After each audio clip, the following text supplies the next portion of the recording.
자, 계약법 총론 시작하겠습니다. 계약이란 제가 맨 처음 강의에서 민법은 계약에 관한 거고 계약이 이제 틀어졌을 때 그거를 어떻게 해결할 것인가에 관한 거라고 말씀드렸잖아요. 그리고 대부분의 계약은 쌍무계약이다. 다만 편무계약이 있기도 한데 약간 이런 거겠죠. 각서를 쓴다고 해요. 너무 내가 술을 많이 마시고 들어가서 이제 사모님한테 이제 쓰는 거죠. 저는 앞으로 월 1회만 술을 먹고 들어오겠습니다. 그러면은 만약에 제가 이걸 어길 시 한 달에 100만 원을 드리겠습니다. 라는 그런 거는 오로지 저만 의무를 부담하는 거잖아요. 그래서 그거를 한 사람만 의무를 부담한다고 해서 편무계약이라고 하는데 이런 경우는 뭐 각서, 증여 이런 거 말고는 거의 없습니다. 세상에 공짜가 어디 있습니까? 이건 공짜예요, 공짜 계약.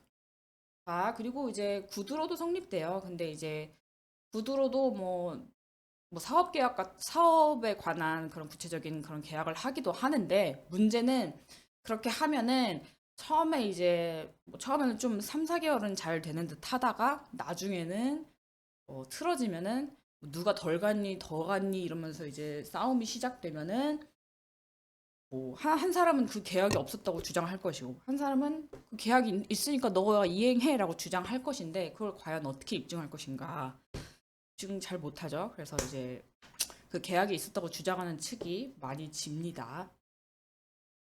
그다음에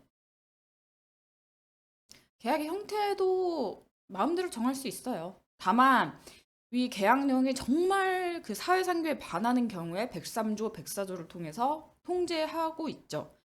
계약을 우리는 사적 자치의 원칙을 살고 있잖아요. 그리고 우리 헌법상 자유에 그 계약의 자유가 포함이 되어 있잖아요. 그러면은 우리는 또 뭐 자유민주주의 어쩌죠 하잖아요. 자유라는 건 굉장히 중요한 거고 그래서 내가 남이랑 무슨 계약을 하든지 뭐 이거를 근데 그것을 이제 불법화하고 무효화하는 것은 굉장히 특별한 규정에 의해서만 가능하다는 것이죠. 그래서 우리가 예를 들어서 뭐 예전에는 간통죄가 있었잖아요. 그것도 사실은 그거는 그건 계약이 아니죠. 그건 어떤 그 사람들 간의 행위인데 그 행위를 불법화하는 것은 자유에 대한 침해란 말이에요. 우리들이 만나서 성관계 하겠다고 서로 합의를 했고 우리가 그걸 하겠다는데 왜 그거를 간통죄라고 해서 내가 법원에서 처벌을 받아야 되느냐 그런 것이 있단 말이에요. 제가 자유 얘기를 하다가 그렇게까지 얘기가 갔는데 어쨌든 원칙적으로 우리는 자유 계약의 자유 뭐 행동의 자유 무슨 다양한 자유를 허용하는 그런 자유의 국가이고 다만 이게 어 베니스 상인 너 이거 얼마 안 갚으면 손목 자른다 뭐 이런 거 아니었나요? 이런 거는 안 되지. 예를 들어서 뭐 내가 100만 원 빌려줄 테니까 한 달에 이자 50만 원 돼. 이런 거 허용하면은 이제 어떻게 되겠어요? 안 되겠죠? 그래서 그런 것들을 예외적으로 통제하고 있다. 그럼 무효라는 건 뭐예요? 무효라는 건 뭘까요? 무효와 취소 헷갈리시나요, 혹시? 제가 이렇게 써놨는데, 무효는 이렇게 생각하시면 될 것 같아요. 그냥 어떤 애기 있어요, 애기. 청소년. A라는 청소년이 있는데, 2020년생이면 애기구나, 애기. 애기가 있는데, 이 애기가 지금 뭐 이제 어디서 살고 있는지 궁금해. 그래서 주민등록을 떼어봤어요. 그랬더니 2020년 1월 1일 출생한 것으로 되어 있네? 근데 사실 알고 보니까 그 애는 출생한 적이 없어. 근데 뭐 부모님이든 누구든 출생했다고 2020년 1월 1일 출생했다고 거짓으로 신고를 한 거야. 근데 취소의 경우에는 뭐냐면은 이 애기가 이때 출생을 해서 한 3년 동안 살다가 사망을 했어요. 그러면 이 무효와 취소의 그 차이점이 뭔지 조금 감이 오시나요? 무효는 그냥 아예 그 처음부터 시작이 아예 없었던 거예요. 근데 취소는 처음에 시작이 있었으나 그 취소가 되는 그 시점까지가 그 어떤 잔재라고 해야 되나요? 그것이 이제 남아 있는 거죠. 그러면은 그거를 이제 다시 돌아가서 취소하는 거예요. 그러니까 취소는 돌아갈 것이 있죠. 왜냐면은 그 처음부터 끝까지라는 끝까지 사이에 무언가 막 껴있단 말이에요. 근데 무효는 껴있는 게 없어요. 무슨 말인지 좀 느낌이 오시나요? 무효와 취소를 굉장히 이제 혼동했던 것 같아요. 저도 처음에는. 근데 약간 비유를 통해서 이제 대략 이런 느낌이구나. 근데 막상 이제 여러분이 무효와 취소에 대해서 책을 보잖아요. 그러면 뭐라고 되어 있냐면요. 굉장히 어렵게 되어 있어요. 볼까요? 아, 무효 취소 볼게요. 100페이지면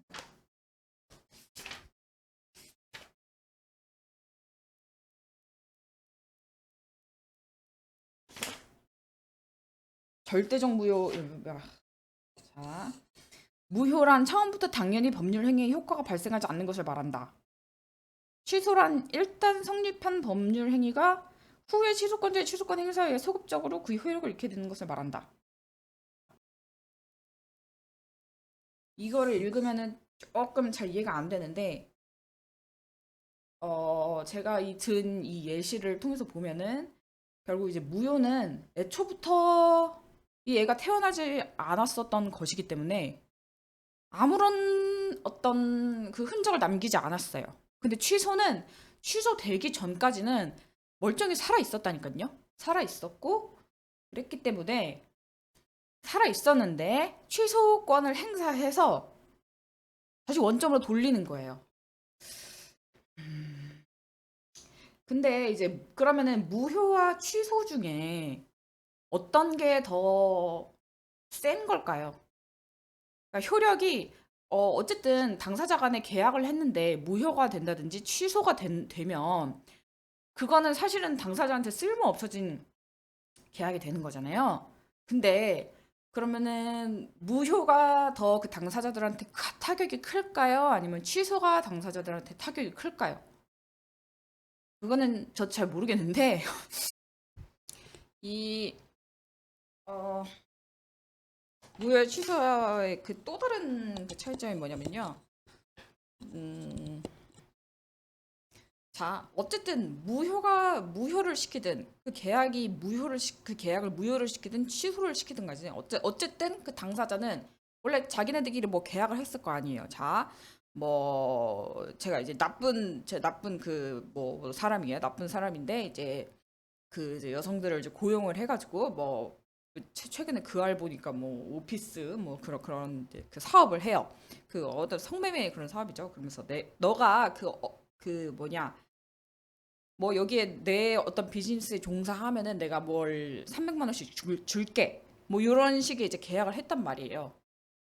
나랑 그 이제 일해 주시는 그분이랑 이제 계약을 했는데 이게 무효가 되거나 이 계약을 일단 계약이 무효가 되거나 취소가 된다고 하면은 결국에는 원래 계약이라는 것은 서로한테 나는 뭘 해주고 너는 뭘 해주는 이런 약정을 한 거잖아요. 근데 무효와 취소가 된다고 하는 것은 결국에는 나랑 너랑 그거를 서로 청구할 수 없게 되는 거예요.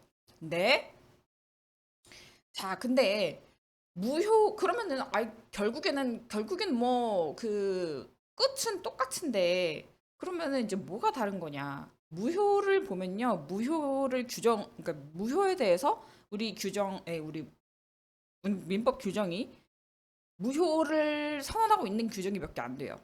근데 무효의 사유를 보면은 굉장히 뭐 반인륜 뭐 이런 거 배워보셨을 거예요. 사회 통념에 반하고 어쩌고저쩌고 뭐 이런 이제 문구들이 나오는데 예를 들어서 제가 아까 그 말씀드렸듯이 그 제가 포주 뭐 이런 사람이에요. 포주고 뭐 그런 이제 그 여성분이랑 그 계약을 했어요. 그 우리 이런 사업을 나는 이런 비즈니스를 할 건데 너가 거기에 종사해 줘. 그럼 내가 한 달에 월 얼마 줄게. 이렇게 계약을 했단 말이에요. 근데 그거를 자 무효화 그거를 그 계약을 자 국가에서 봤을 때 어쨌든 이 국가가 이 민법도 규정한 거죠. 그죠?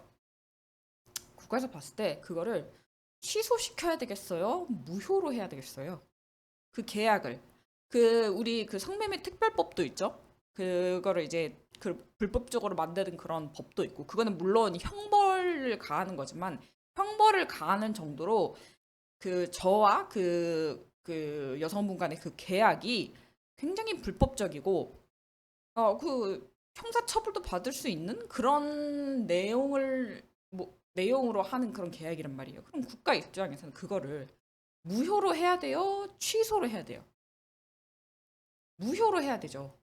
아니, 그런 거를 취소시킬 수 있다고 하면요. 취소는 내가 선택해서 하는 그런 거예요. 그러니까 취소라는 거는 어쨌든 스타트 있었고, 그다음에 스타트가 있어서 이제 계속 이제 달리다가 뭐 이제 사정이 있어서 그거를 이제 원점으로 다시 달리던 그 지점 원점으로 이제 다시 돌아가는 건데, 아니 그거를 그러면은 취소를 불법 계약을 이제 불법적인 계약을 취소시킨다고 하면요. 그거는 돼요, 안 돼요? 뭐라고 이제 표현을 하기가 어려운데, 그만큼 이제 무효와 취소의 이제 그 어떤 느낌이라든지 그 사유가 다른 거예요. 무효는 정말 이거는 안 돼. 이건 사회적으로 진짜 용납 불가야. 이렇게 하면 안 되지라고 하는 정도의 경우에만. 그리고 이제 사적인 그런, 그러니까 우리가 민법에서 사람들 간의 그 계약의 자유를 존중해 준다고 했잖아요. 그리고 그 계약 내용도 자기들 마음대로 정할 수 있다고 했잖아요. 그런데 이거는 무효가 되는 거는 자기네들끼리 그 계약을 없던 걸로 하는 거잖아요. 결국에는 이 서로 자기가 계약을 했더라도 나중에 법원 가서 판사가 안 들어준다니까. 근데 판사가 그걸 안 들어줄 정도라면은 그 당사자 간의 그 계약의 원칙을, 계약 자유의 원칙을 어떻게 보면 침해하는 그런 것이지만, 그럼에도 불구하고 그 계약의 자유를 침해하면서까지 보호해야 될 그런 더 큰 이익이 있다 이거죠. 베니스 상인 그 손목 절단하고 이런 계약을 어떻게 그 법정에서 그래 이 계약이 이 계약은 유효합니다라고 할 수 있겠어요. 그래서 이제 그거를 무효로 시키는 거고, 다만 그 무효에까지 이르지 않는 그런 이제 계약이 있거든요. 그러니까 무효 사유에는 그래서 극히 일부만 해당 이 계약이 무효다라고 하는 거거든요. 굉장히 일부 사유에만 이제 뭐 규정이 있겠지만 그 규정이 있어야만 그것을 이제 계약을 무효로 할 수 있고, 취소는 그거보다 조금 더 범위가 넓죠. 물론 그리고 또 무효와 취소의 뭐 다른 점이 뭐냐면요. 보통 취소는 이제 한 사람이 취소권을 행사해요. 제가 취소할래요. 네, 이거 계약했는데 취소할래요. 취소할래요라고 하면은 어쨌든 그 전까지의 이제 계약은 민법에서 그래도, 그러니까 결과적으로는 이 계약이 무효랑 이제 똑같아져요. 계약이 없던 것으로 되어지지만 그 전까지의 계약이 있던 것 자체를 물론 과거의 일이지만 그 민법이 이제 부정하지 않는 그 이유는 이 무효에 비해서 취소 사유들이 그렇게 진짜 불법적인 그런 게 아니고, 사유가 있으니까 그래 취소한 거지, 이거는 이제 거래 관계에서 있을 수 있어라고 이제 하기 때문에 취소 사유로 정해 놓은 거거든요. 그러니까 무효는 그렇기 때문에, 그죠? 그렇기 때문에 이제 취소는 그 계약자의 어떤 자유를 어느 정도 존중해주는 측면이 있죠. 자, 무슨 말이냐면은 취소는 계약한 사람이 내가 취소할래라고 상대방한테 말해서 그게 요건이 맞으면 취소가 되는 거란 말이에요. 근데 무효는 자기네들이 무효를 주장하건 아니면은 유효를 주장하던지 간에 이건 아예 그 법정에서 인정이 안 되는 거란 말이에요. 근데 취소는 일단 유효해. 그 계약은 유효한데 만약에 당사자가 취소할래요라고 하면은 이제 판사가 그 요건에 맞는지를 보고 그 취소를 시켜준단 말이죠. 그러면은 그게 이제 없던 걸로 무효와 같은 이제 효과를 내는 건데, 어쨌든 그런 그 모습을 보면은 취소가 당사자들 간에 어떤 당사자의 의사라든지 그 계약에 관한 존중이 조금 더 있는 것 같지 않아요? 무효에 비해서? 무효는 그냥 이거 됐어란 말이에요. 됐어. 근데 취소는 일단 일단 유효하다니까요. 일단 유효한데 다시 무효화 이제 되는 것이고, 무효는 애초에 이거는 안 돼. 이거는 애초에 없던 애야. 없던 거고, 취소는 그 정도까지는 아니야. 그래도 있었어. 그 흔적을 남기고 그 흔적을 이제 인정해줬어. 그러나 당사자가 취소하겠다고 해서 한 거야. 그런 취지로 이제 아시면 되는데, 음, 무효와 취소는 이게 참 설명하기는 어려워요. 왜냐면은 설명하기는 굉장히 어려워. 왜냐면은 그 결론적으로 봤을 땐 똑같거든요.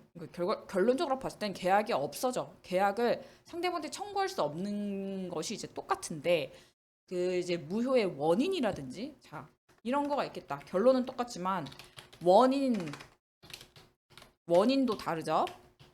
그다음에 중간에 계약이 살아 있었 그것도 다르죠. 중간에 계약이 살아 있었는지. 무효는 안 살아 있었어요. 근데 취소는 아무튼 살아 있었어요. 근데 나중에 사후적으로 죽은 거예요. 그다음에 당사자가 없앨 수 있는지 여부에 따라 달라지겠죠. 즉 무효의 경우는 당사자가 무효고 유효고 이렇게 주장 못 해요. 이거는 그냥 법원 가면은 그냥 당사자 주장 필요 없어. 그냥 판사가 보고 이거 무효네라고 이렇게 판단해 버리는 건데, 취소는 판사님이 이거 계약 있는데 그 취소하실 거예요? 그러니까 당사자가 어쨌든 판사님한테 근데 이런 거 있었는데요. 제가 뭐 이런 사정이 있어서 취소할래요. 비진이 표시여서 취소할래요라고 당사자가 그 요구를 해서 취소를 하는 그런 케이스이기 때문에 무효와 요런 차원에서 이제 다르다고 볼 수 있는 거죠. 무효 취소를 일단 이제 교과서 보면 굉장히 어렵게 써져 있는데 이제 쉽게 최대한 쉽게 이렇게 설명을 하면은 이렇게 될 수가 있겠습니다. 자, 그다음에 전형계약, 비전형계약 이런 것들도 있는데요. 계약은 원래 당사자가 자유롭게 정할 수 있는 것이라고 했잖아요. 그래가지고 예를 들어서 사실은 성매매 계약도 그 계약서라는 거는 작성이 될 수 있지만 그거는 무효라고 했잖아요. 근데 그런 우리가 뭐라고 해야 될까요? 그런 만약에 예를 들어서 성매매 계약이 아니라 예를 들어서 갑동이가 동대문 역사공원 화장실을 한 달에 4번씩은 무료로 쓸 수 있다는 것은 조금 황당하긴 하지만 근데 이렇게 써놓죠. 갑동이는 앞으로 대신 동대문 역사장에게 월 4만 원을 보통 이런 식으로 하겠죠. 그래서 이렇게 좀 화장실 쓰는 계약 이런 것도 가능합니다. 다만 이 임대차 계약이라든지 매매, 도급 이런 거는 이런 좀 화장실 4번에 무료로 쓸 수 있고 월 4만 원 지급한다 이런 조금 특이한 계약보다는 굉장히 많이 하는 것이잖아요. 임대차 계약, 매매, 그다음에 도급도 그렇고 거기 나와 있는 그 민법 채권 각칙에 나와 있는 그런 규정들은 굉장히 많이 하는 것이기 때문에, 만약에 이거에 대해서 이 계약을 임대차 계약이라든지 매매 계약을 규정하는 그런 규정을 두고 있지 않으면은 이제 법정 가서 이제 난리 나겠죠. 네. 판사가 이게 그럼 누구한테 누가 누굴 돈을 줘야 되고, 그럼 이건 어떻게 해야 돼? 어떻게 해서 이거를 이제 마무리를 지어야 되는지 그런 어떤 기준이 있어야 되는데, 임대차 계약에 관련해서 기준이 없으면은 과연 판사는 어떤 거를 기준으로 이제 정해야 되단 말이죠. 그러면은 이거를 기준으로 정해야 되나요? 누가 더 돈이 없는지를 고려해서, 그래 그 임대인 너가 알고 보니까 되게 영세 사업자구나, 임차인 너는 사실 부잣집 딸이었어라는 그런 기준으로 임대인한테 유리하게 그렇게 판결할 수는 없잖아요. 그래서 그 당사자 간의 계약이 파기됐을 때 혹은 종료가 됐을 때 어떻게 해야 될지를 정해 두었다. 왜냐면은 이런 계약들이 굉장히 많이 일어나기 때문에. 그래서 뭐 계약의 여러 모습에 대해서 이제 이런 게 가끔 이제 객관식으로 나오긴 하는데 이거는 계약을 채권과 즉 계약들을 숙지한 뒤에 나중에 이제 이해를 해도 충분하니까 일단 넘어갔고요. 그다음에 약관규제법이 있는데 사실 이거는 그 보험계약법 이쪽에서 많이 나오는 건데 약관규제법은 사실은 딱 하면은 바로 보험계약이죠. 뭐 보험계약도 있을 수 있지만 요즘은 이제 뭐 인터넷 쇼핑 이런 거 많이 하니까 그때도 이제 그 11번가 또 어디가 있죠? 쿠팡 이런 데서 쓰는 게 걔네들이 이제 쓰는 게 약관이거든요. 그게 뭐냐면 이제 걔네들은 계약을 저랑만 하는 게 아니잖아요. 11번가 같은 경우는 11번가랑 그 11번가에 무슨 물론 회원 가입을 하는 형태로 이제 계약 관계가 이어지지만 실제로는 회원 가입이 아니라 그거는 계약이거든요. 걔네들이랑 맺은 계약. 근데 그 걔네들이 이제 계약을 맺을 때 걔네들이 계약 맺은 사람이 대체 몇 명이었어요? 몇만은 되지 않겠어요? 그러면 몇만이랑 그 계약할 때마다 자기네들이 아, 이 사람은 뭐 뭘 좋아하고 뭐 술을 되게 좋아해서 뭐 술에 관한 뭐 술에 관해서 뭐 할인을 뭐 얼마까지 하면 해준 그렇게 뭐 세일을 많이 해주는 뭐 이런 걸 정하고 뭐 이 사람은 뭐 뭐랄까 뭐 어디 회사 사장인데 뭐 이 사람은 좀 할인율을 좀 낮게 하고 이렇게 몇만 개의 계약을 자기네들이 이렇게 만들어가지고 하기가 굉장히 어렵단 말이에요. 그래서 얘네들은 자기네들이 굉장히 이렇게 공을 들여서 쓰겠죠. 왜냐하면 이거를 내가 몇만 명의 그 계약자들과 계약을 할 내용이기 때문에 굉장히 공들여서 그리고 내가 어떤 상대방이 뭐, 아, 저 환불해 주세요. 반품해 주세요. 뭐 이런 걸 했을 때 그러면은 우리 어떻게 해야 되지? 얘가 뭐 우유를 시켰는데 우유를 그 한 반 정도 다 먹고 근데 반 정도 다 먹은 상태에서 이거 우유 상했어요라고 하면서 환불을 해달라고 했을 때 과연 뭐 어떻게 할 것인가 그런 거에 대해서 그 사람들이 이제 자기 나름대로 자기한테 유리하게 계약을 쓰겠죠 최대한 그건 당연하지 않습니까? 제가 계약을 써도 상대방한테 유리한 그런 계약서는 쓰지 않아요. 그거는 어떤 사람의 본성에 너무 잘 부합하는 그런 설명이죠. 그래서 그건 당연한 건데 그러면은 나한테 유리하다고 판단되는 그런 조항들은 상대방한테는 불리한 거잖아요. 만약에 보험회사가 만약에 오토바이 타다가 사고 나면은 사고 나도 사망보험금을 드리지 않습니다라는 그런 규정이 있다고 해보세요. 그러면은 그거는 우리는 보험사인 제가 보험사를 운영한다고 해보세요. 보험사인 나로서는 굉장히 좋은 보험금을 아낄 수 있으니까 요즘 그리고 뭐 실손보험 굉장히 많이 타가지고 보험사 막 재정난 겪고 있는 거 아시나요? 아무튼 그래서 그런 보험사 입장으로서는 좋은 것이지만 나는 요쪽 가족은 우리 계약 체결해가지고 보험 설계사한테 뭐 죽으면 돈을 받는다고 했던 것 같은데 라고 들으면서 이제 불만이 생길 수 있단 말이에요. 그래서 이제 이런 약관의 특성 있잖아요. 약관의 특성이 뭐냐? 일단 굉장히 획일적이죠. 그 만 명의 사람들의 어떤 코드라든지 기호에 맞춰서 이렇게 작성되는 게 아니라 뭐 약관 하면 1조, 2조, 3조, 4조 다 비슷하게 나가요. 그리고 뭐예요? 이 회사 약관은 대부분 회사가 만들겠죠. 그 회사에 굉장히 유리하게 써져 있다. 그런 이런 특징 때문에 음,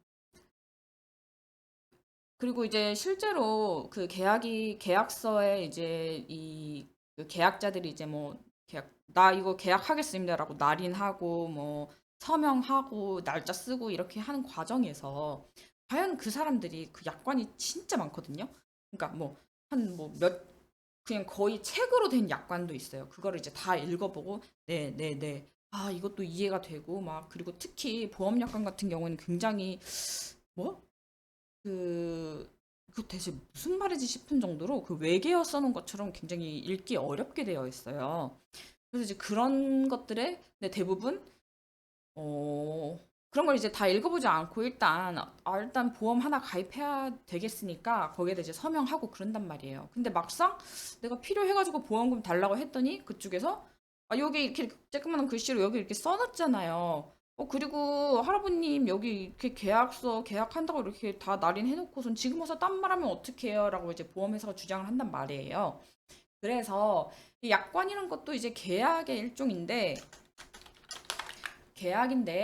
이거를 사실 계약의 어떤 효과나 이런 거에 대해서 이 법이 이제 규정할 수 없죠. 왜냐면은 음, 그러니까 민법에서 물론 임대차나 도급 뭐 이런 거에 대해서 규정하는 게 있지만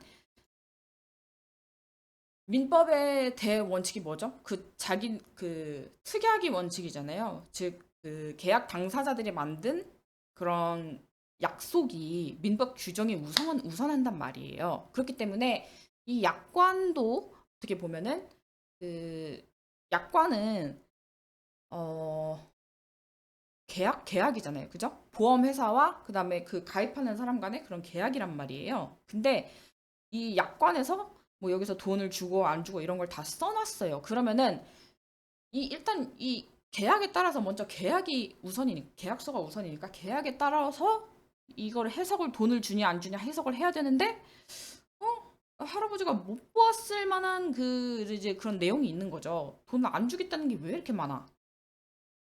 그래서 이제 원래는 이런 당사자들 간의 어떤 특별히 정한 거에 대해서 법원이 여기에 끼어들 수 없는 게 원칙이지만 약관 같은 경우에는 이거는 뭐 너무 이상한 약관도 많거든요. 그래서 그런 거에 대해서 정말 불리한 그래도 적어도 내가 이거를 뭐 월 7만 원 주고 가입을 하는데 그럼 내가 어떨 때 무슨 질병에 걸리면은 이거를 돈을 받을 수 있고 뭐 어느 질병에 걸리면은 이걸 못 받고 이 정도는 알아야 되지 않나? 근데 그거를 막 책 몇 페이지 막 책 여러 권으로 이렇게 약관이 돼 있으면은 그거를 다 읽고서 과연 그런 서명하는 사람이 과연 몇 명이나 되겠냐. 근데 이런 취지에서 음, 비록 이 약관이 당사자들의 계약으로서 유효하다 하더라도 특정 요건을 거치지 않으면은 무효로 하든지 혹은 그 약관을 쓴 회사 말고 그 상대방 있죠. 그 개인한테 유리하게 해석하도록 하는 게 약관 규제법이라고 보시면 돼요. 그래서 주요 내용은 뭐 최대한 쉽게 약관을 쓰라. 근데 최대한 쉽게 써도 이 약관이라는 것 자체는 진짜 어렵습니다. 그러니까 왜냐면은 사실은 뭐 그림이나 이런 걸로 뭐표 이렇게 그려서 뭐 3개월, 6개월 뭐 이때는 뭐 취소 가능하고 이 면책 기간 뭐 120일 있고 이렇게 쓰면은 또 사실은 조금 이해가 쉬울 수도 있어요. 그런데 어쨌든 그것이 이제 다 글자로 써져 있잖아요. 뭐 120일 내로 뭐 뭘 해야 되고 뭐 면책 기간이 있으면 다만 뭐 어쩌고저쩌고 이렇게 되게 어렵게 써져 있단 말이에요. 근데 최대한 약관규제법에서 명령을 하는 거죠. 어려운 말 쓰지 말고 최대한 쉽게 약관을 써서 설명해줘야 되고 특히 이 보험금 부지급 사유 있잖아요. 어, 오토바이 타고 가다가 난 사고에 대해서는 우리 사망보험금 못 줘요. 이런 거는 상대방한테 불리한 거잖아요. 보험회사한테는 유리한 거고. 그래서 그런 불리한 어떤 규정이 있다면 그것들에 대해서는 설명을 하고 서명을 받아야 됩니다. 그다음에 약관이 있는데 만약에 약관에서 어, 예를 들어서 그런 걸 얘기하면 좋겠네요. 보통 그런 상해보험 약관 같은 경우에는요.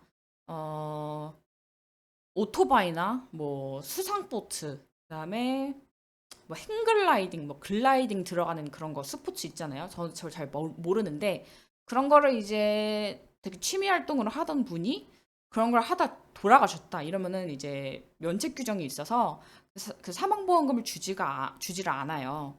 특히 이제 그 오토바이가 실제로는 많이 문제가 되죠. 오토바이를 뭐 그 회사 갈 때마다 출근용으로 맨날 썼는데 또 가다가 이제 그 오토바이 사고가 나서 사망을 했다. 그럼 그런 경우에 보험금을 안 줍니다라고 이제 상해보험에서는 되게 많이 규정하고 있는 게 많거든요. 근데 만약에 이 그 약관에도 불구하고 당사자들이 이제 그 약관 말고 또 다른 이제 뭐 A4용지에다가 이렇게 추가로 계약을 한 거죠. 위 약관에도 불구하고 내가 보험료를 좀 더 줄 테니까 만약에 내가 오토바이를 타서 뭐 사망하거나 상해를 입는다고 해도 너네가 돈을 주라라고 하는 그런 약정이 추가로 당사자들 사이에 있다고 하면은 그게 우선한다는 거죠. 그러니까 뭐 땡땡 보험 상해보험 땡땡 상해보험에서는 오토바이 주기적으로 타다가 사망한 경우에는 사망보험금을 지급하지 않습니다. 라고 써져 있지만 당사자들이 또 다른 그 약관 말고 뭐 A4용지에다 계약서를 써서 어 약관에도 불구하고 우리는 특별히 이렇게 정했습니다. 우리는 오토바이 타다가 죽어도 보험금을 주기로 정했습니다. 라고 이렇게 하면은 그게 이제 우선돼서 적용이 되기 때문에 오토바이 타다가 상해를 입거나 사망을 한다고 하더라도 이제 보험금을 지급받을 수 있는 것이 되겠죠. 그 다음에 음,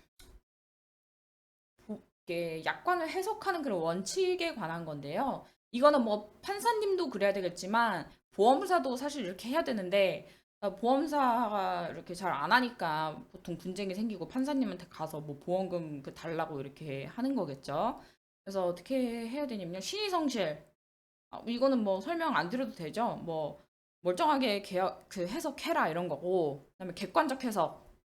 이것도 뭐 객관적으로 해석해야지. 뭐 주관적으로 뭐 보험회사한테 유리하게 그렇게 해석하면 안 될 것 같고 작성자 분리? 작성자 분리. 이게 뭐냐면요. 작성자 불이익의 원칙인데 이 약관을 작성하는 사람이 대부분 회사라고 그랬잖아요. 회사는 돈이 많죠.